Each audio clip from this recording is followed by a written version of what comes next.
Hello and welcome to Behind the Bearcat. This is the podcast where the Northwest Missouri State University Career Services Office chats with Northwest faculty, staff, students, alumni, and friends to hear about their career journeys, how they got to where they are, and how they became Bearcats.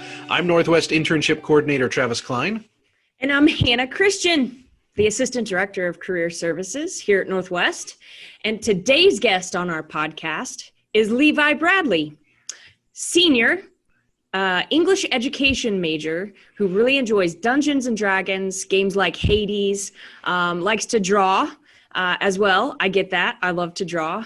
And is currently the acting Vice President of H.E.R.O here at the Northwest campus. So welcome, Levi. We are so glad to have you on the podcast today. Yeah, thank you so much for having me. Oh, I'm really the excited. crowd always has to go wild. So I'm the crowd today. So welcome, Levi. We're excited to talk to you today. When we talk to college students, we like to have a little bit different conversation than if we talk to alumni or even faculty or staff.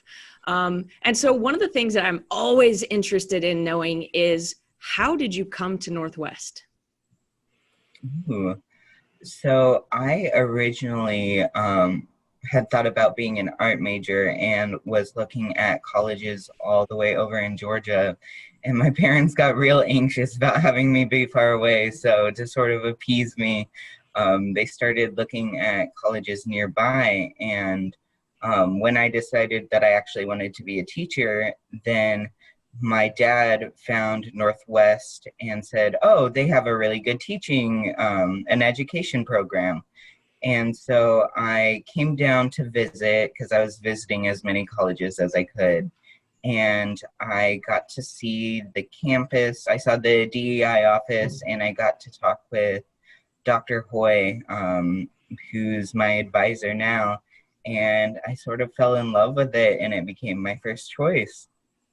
All right. So how many campuses do you reckon that you checked out? Ooh. So I went on a trip to Georgia to see specifically a bunch of colleges. So it would probably be around like seven different colleges that I visited, including a few around here. Oh, very cool. So what made you kind of make the switch between art and teaching? What's your passion? What's behind your passion for teaching? So I had a teacher in high school, and I think this is how a lot of teachers become teachers. They just have that person to inspire them. But just like I had always loved doing art, I loved reading. And this teacher in particular showed me that there was a way to be in a classroom and a way to teach and be a student that didn't necessarily involve just taking a million multiple choice question like answers, that typical sort of scenario that I had become used to. And it really helped me see that what I love out of literature is connection with people. And so much of teaching is that relationship. And so I think it really brought together some of my favorite things about literature and put that into a role where I can engage with other people about this. Was it a literature teacher? Mm-hmm. That's always great. Mm-hmm. And most education students that we talk to had that teacher that kind of influenced them, and then that's what they want to do now too. So that's awesome that was the story too. So, and I think being a reader, Hannah and I are both very, very much readers as well. I always think that it makes college easier too. If you like to read for pleasure, then when you have to read for class, it's much easier than, oh God, I've got to read this book. And if you just genuinely like to learn and to read, it makes things much easier.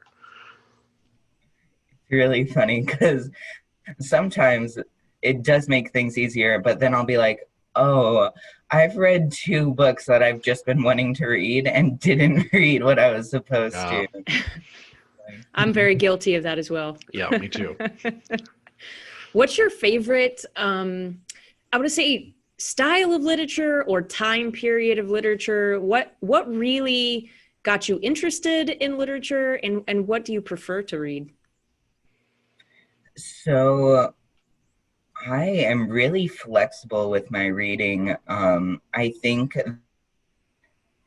a time period that really holds a special place in my heart, or a genre especially, is poetry, and sort of the classical sort of literature that you get taught in high school, just because that's mainly what I read in that class. But I also love James Baldwin is one of my absolute favorite authors. I also love Toni Morrison.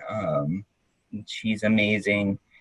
But poetry is especially something that it's one of the few things that I feel okay about writing. Like everything else, I'm like, oof. But poetry is special to me. That's awesome. I'm a big Elizabeth Bishop fan. I loved Elizabeth Bishop poetry. So let's go back a little bit. I always like to ask students about their work experiences as well. So what was your first job, Levi?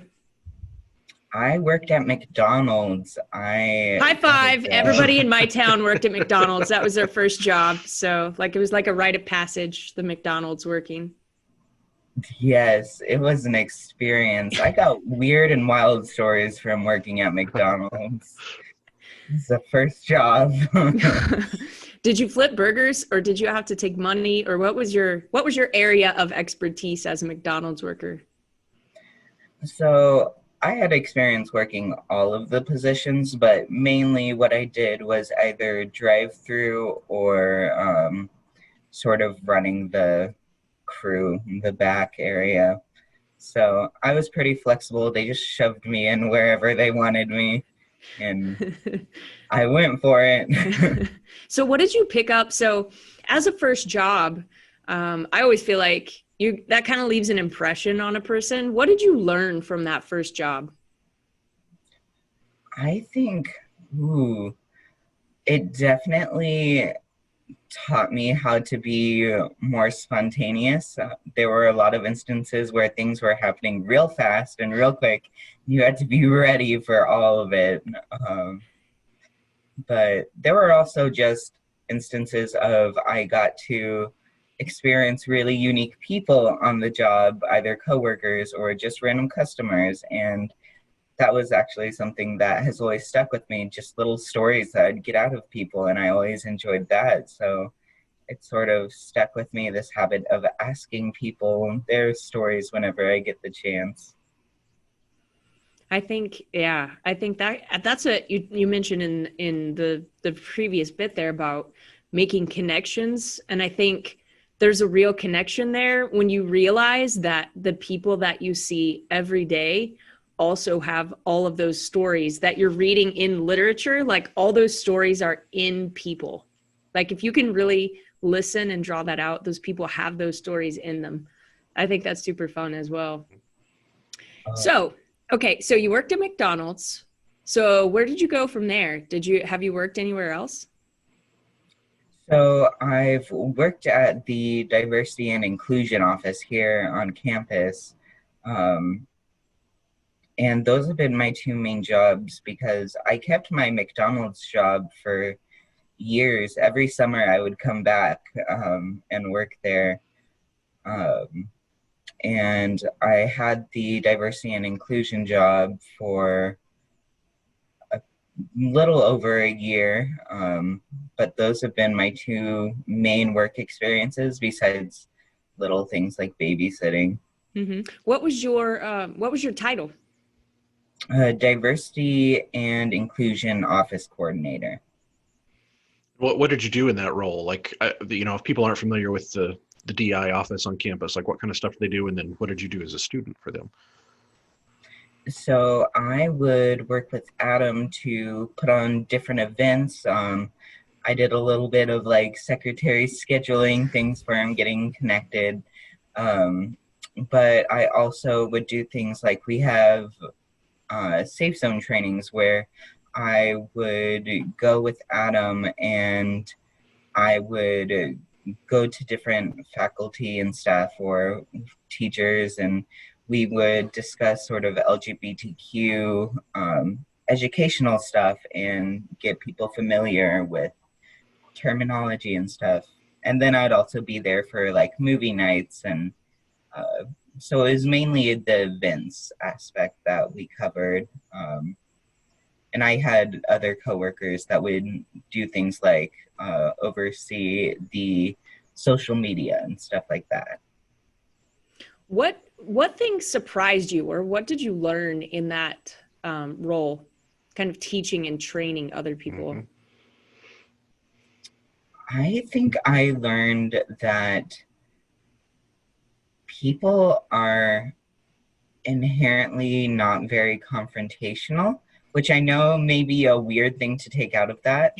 Um, but I think especially out of safe zone training, there was a particular department or something that I was a little bit nervous about going to, and I had like prepared all this information, like, okay, I'm ready for this and this question, I'm ready to like for it to bring up, and then nothing happened, and I was like, oh. And I know just based on we had asked for like response sheets, and like there were a few responses that were maybe a little bit snarky or passive aggressive, but not necessarily negative inherently. But I think people are a lot less prone to being aggressive if they see you face to face, and engage with someone who's actively in those positions. That is an interesting insight. Absolutely. And I think that's. Oh, go ahead, Travis. I was just going to say, I would think as a student that's probably kind of at first, especially an awkward situation where you're teaching your teachers and the staff members on campus, and you're a student. That's kind of a role swap that's probably a little bit hard to kind of wrap your head around, at first, that, I'm here as a student, but I'm also teaching these people that I have class with, or that I see, in different offices on campus. That's probably a little bit hard to grok at first there. Yeah, it was real funny. I saw like some of I think I was taking a class with one of the professors I was actively teaching. And I was like, huh? Hi. It was really funny. But I also got to see some professors I hadn't seen for a hot second. So pros and cons there, I guess. Yeah. So give us high level, if we could take away from this podcast, like the main topics that you shared, maybe with some of the LGBTQ awareness and terms training, like what high level nuggets can you share with us? That identity and expression is incredibly nuanced and fluid. The human experience is extremely complicated and very difficult to ever just express into a binary. And if someone says that they use certain pronouns, or that they are something, or that they like someone, then just take them at their word. No one necessarily owes you their life story, or should have to justify who they are to you. Just be polite, and then if you want further information to actually understand, and then you can ask if they're willing to share, or you can come talk to folks like me or Google stuff, because there are people that are happy to educate you, and that there's lots of information out there. That's interesting, because on a high level, that's similar, on some aspect, that's similar to what we say too, like we can't give you all the information that there is out there. Please do some searching for yourself and educate yourself, which is a little bit of an interesting aspect at a higher education institution, to sometimes be saying, we need you to kind of take a little bit of initiative here, to make sure that you're understanding what we're trying to share with you. Well, So talk, oh, go ahead, go ahead. I'm sorry. Uh, yeah, I'm just gonna say that's always sort of the struggle because we're all just a person who has incomplete understanding of the world. No one person can be expected to understand all of how gender identity and sexuality or anything else works completely. Like, you can't be that one representative for it. Exactly.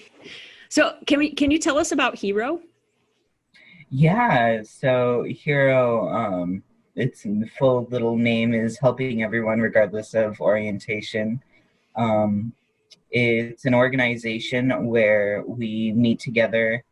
Um, Everyone's welcome, allies included, but you get to come in.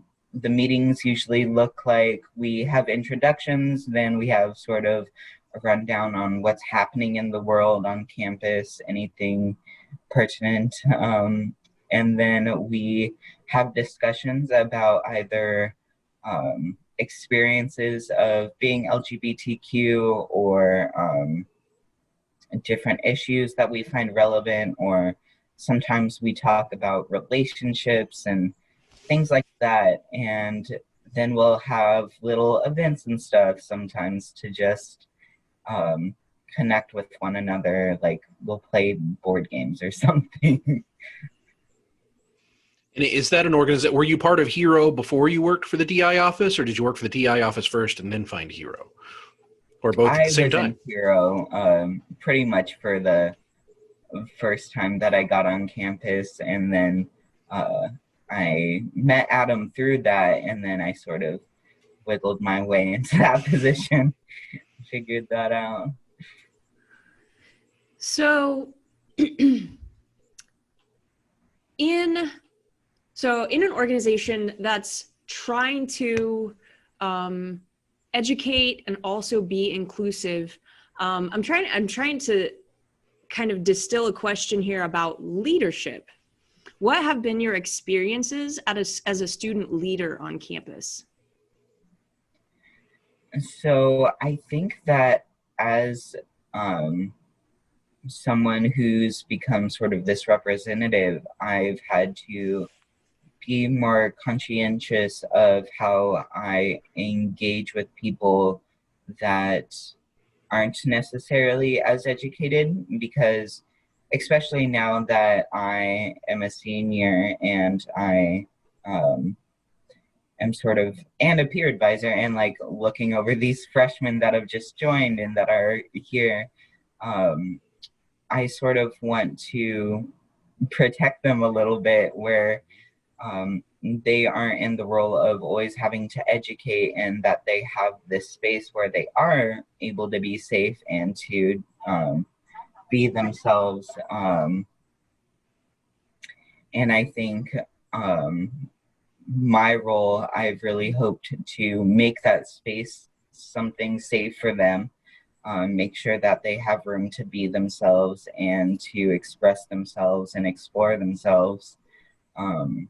And at the same time, for folks that don't understand, to be that person that they can go to then to ask questions instead of freshmen that are still figuring out themselves or something.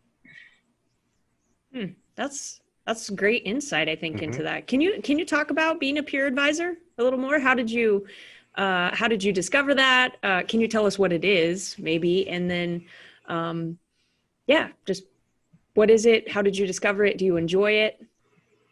Yeah, I I discovered it by our student senate tweeting about how they really needed peer advisors, and I was like, oh, let me look.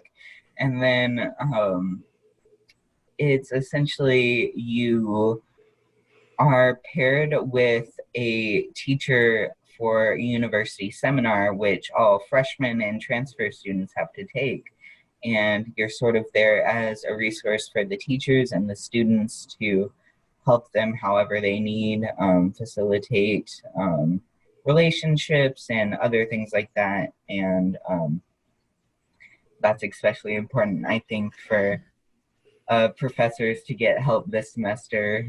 and freshmen. This is a crazy semester to be a freshman. Um, but I really enjoyed it. I really like our freshman class. They are very fun. They're very outspoken. Um, yeah, there are a few students that definitely I always can think of immediately whenever someone mentions just this freshman class coming in. I was like, oh yeah, I know someone in there, and it's fun. It's good to see them. I agree. I'm gonna take a brief pause. I want to give a shout out to the freshman fall 2020 class. They have had to deal with some really incredible, just they have had to be so flexible because classes are different, professors are stressed out, like everybody's stressed out. Every situation is different than even we have been able to comprehend and work with. And I teach university seminar as well, and they have been so kind of go with the flow. Like they've been so flexible and they've really been engaged, like you said, and they've shown up and shown that they want to be here. So shout out to you guys, freshmen of fall 2020. You've impressed me a lot. Well, and not only this semester, but their last semester of high school, completely different than anybody, that was talk about unprecedented, figuring stuff out as you go, and then to still be dealing with that as you go into college. Yeah, it's definitely, they've got good answers to the tell me about a time you faced adversity question in an interview for sure. So yeah, that's good. I would think that peer advisor job for you too, Levi, like that sounds like a perfect job for someone that wants to do secondary education. Like, I mean, you're helping a professor, but you're really building those relationships with students who aren't that far out of range of the students you'd be working with in a high school setting. So it sounds like it's a really good kind of profession-based experience for you along with a campus job as well. Yeah, it's real nice. There's whole levels to it where I'm like, okay, here's some experience. Here's me learning some stuff, and they've been very patient with me. So what do you want to do after you graduate? Obviously you want to be a teacher. You're English ed, right? So where do you want to go? What do you want to do? So I am planning on going back to Omaha and working probably as a substitute, but also getting my master's degree at UNO. In what? Then I don't know. There's options that I'm looking at. I'm debating between English. They have a diversity and inclusion master degree program, which is crazy and kind of cool. And I'm like, ooh. So I'm real torn between if I want to go for English or diversity or history, but we got time. We got time. We'll figure it out. Sometimes time helps those things. So Levi, tell me, what does it mean to you to be a Bearcat? What it means to be a Bearcat has to do, not to tie directly back into your cute little podcast, but I think it's about the connections. Any school can have any sort of mascot or slogan or whatever, but I think that what makes Northwest special is that we have these connections and relationships with people, and I think that we are willing to talk to one another and listen and grow, and that we have this thing in common that we can build upon. I think that's really what makes a Bearcat, is these relationships that we can build and that we share. And I think that's sort of what makes us us. It builds our identity. Yeah, absolutely. I think you're right. Yep. So for the last final bit of season 2, I've been giving every guest a little wide open plane for them to talk about what's been on their mind, what's been on their heart. Just kind of share with us the parting words and wisdom that you have for us, Levi. Ooh, okay. Ooh. I guess I'll just go and say that I appreciate you guys, and I hope that anyone listening is doing well, taking care of themselves. Stay hydrated, stretch, get a snack, and just speaking as if I could tell every single person who's listening this, I hope anyone who's listening to this knows that they are loved, they are supported, they are worthy of absolute joy and happiness and unconditional support, and that everyone has opportunities and options in their lives, and there is a future out there that is going to work for you. Fantastic. Yeah. Woo! That was Absolutely. a great closing. It's a great way to close. Yeah.